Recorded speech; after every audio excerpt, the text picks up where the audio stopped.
Hi friends, आज मैं आपको बताने वाला हूँ what is immune system. Immune system एक तरीके का प्रोटेक्टिव कवच है या ऐसे सेल्स है जो हमें दूसरे बाहर के अनहार्मफुल वायरसेस से बचाते हैं। ये वैसे ही हम कह सकते हैं एक शील्ड है हमारी ह्यूमन बॉडी के लिए जो बनाई गई है हमारी नेचर द्वारा। ये 24 और डे और 7 डे वीक में काम करते रहते हैं। अब हम जानेंगे एग्जैक्टली क्या है इम्यून सिस्टम। इम्यून सिस्टम हम देख ही सकते हैं कि वो बहुत ही ज़्यादा इम्पॉर्टेंट रोल प्ले करती है हमारी बॉडी के अंदर। ये हार्मफुल वायरसेस हवा और फूड के द्वारा फैल सकते हैं। इनके इम्पॉर्टेंट पार्ट्स जो सपोर्ट करते हैं हमारी इम्यून सिस्टम के वो है स्किन, वाइट ब्लड सेल्स और लिम्फ सिस्टम। सर्कुलेटरी सिस्टम हमें हमारे वाइट ब्लड सेल को ट्रांसपोर्ट करने में हेल्प करता है।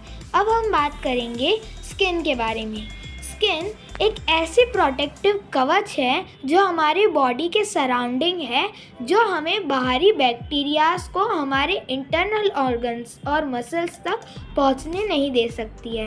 ये हमें बहुत से ज़्यादा वायरसेस और बैक्टीरिया से बचाती है। अब अगर हम देखें तो हम इससे स्किन को अगर वॉश करेंगे और उसको प्रॉपर हाइजीन में रखेंगे तो हम इन सारे वायरसेस को बचा सकते हैं फैलने से।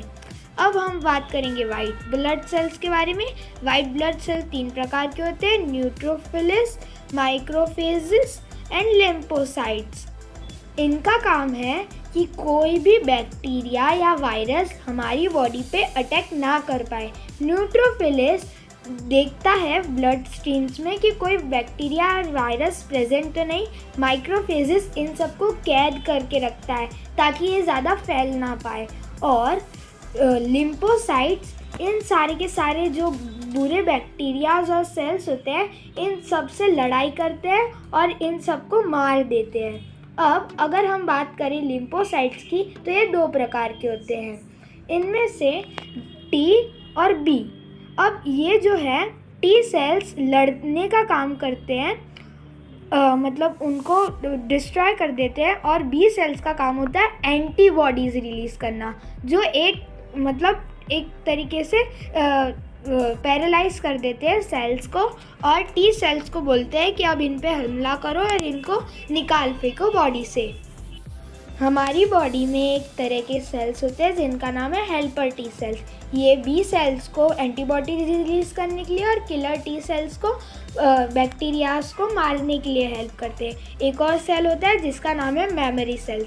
ये मेमोरी सेल याद रखता है कि हमारे ऊपर किसी वायरसेस और बैक्टीरिया ने अटैक किया था जो वापस आ सकते हैं। इसके लिए वो पहले से ही तैयार रहते हैं उन वायरसेस के लिए, जो अगर आए हमारे पास तो हम उनका डट के सामना कर सकें। अब लिम्फेटिक सिस्टम में हम ये देखते हैं कि जो भी लिम्फेटिक सेल्स होते हैं वो लिम्फ नोड में सारे के सारे बुरे गंदे बैक्टीरिया निकाल देते हैं जो हम एक्सक्रिएट कर देते हैं बाद में। अब अगर आपने देखा ही होगा, आपको कुछ समय कुछ वीक में आपको ऐसा होता है, गले में थोड़ी खरखराश या सोर थ्रोट होता है। ये आपका लिम्फ सिस्टम काम कर रहा है, वो सारे के सारे जो बैक्टीरियाज हैं उनको मार रहा है और उनको ख़त्म कर रहा है, डिस्ट्रॉय कर रहा है। अब हम देखेंगे कुछ हेल्पफुल बैक्टीरिया के बारे में, क्योंकि सारे बैक्टीरिया हार्मफुल नहीं होते हैं। इनमें से कुछ बैक्टीरिया बहुत ही ज़्यादा इम्पॉर्टेंट होते हैं हमारी बॉडी के लिए। अब अगर हमारी बॉडी के ऊपर कोई भी वायरसेस या बैक्टीरिया अटैक नहीं करेंगे तो हमारी जो इम्यून सिस्टम है वो इतनी पावरफुल नहीं रहेगी।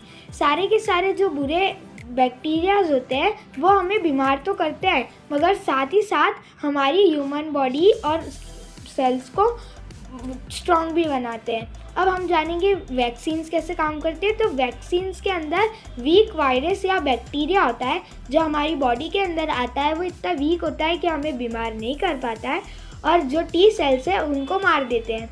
और अब आगे हमें अगर कभी असली वायरस आ जाए हमारी बॉडी के अंदर तो हमारी एंटीबॉडीज़ और टी सेल पहले से ही तैयार रहते हैं मेमोरी सेल के द्वारा और उन पे अटैक कर देते हैं। मुझे आशा है आपको ये वीडियो पसंद आएगा। Like share subscribe.